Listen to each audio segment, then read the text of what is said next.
Yaba mfowethu, ayikho into engiyisaba njengephoyisa nje. Umuntu ophatha ozankosi angimfuni.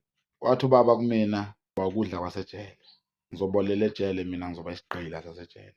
Yangistressa kakhulu leyo nto leyo ngisasemncane ukuthi ubaba ngakhuluma kanjani nje. Wathi wena uzobolela ejele wena. Ngeke ulibone ilanga. Ekhuluma sakufunga. Leso sikhathi yathi kumina, lo muntu akakuthandi, akakuzali lo muntu. Akekho umuntu ongafisela ingane yakhe into enje.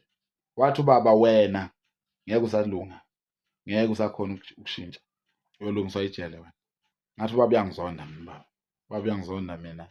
Ngatshela abangani bami ngathi ubaba uyangizonda, sengifuna ukuzohlala nabo manje. Baba ngingasakhona ukuhlala naye.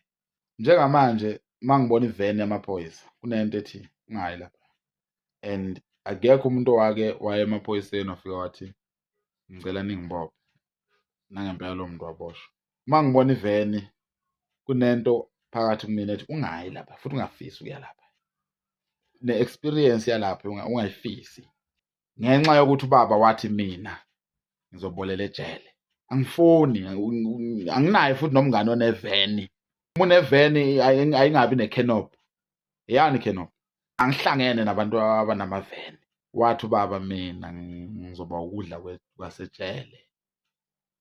Manje yabona iveni kunento ethi tha mina ngayi lapha. Akumelanga uye lapha. Ngaya lapho uzobolela ejele.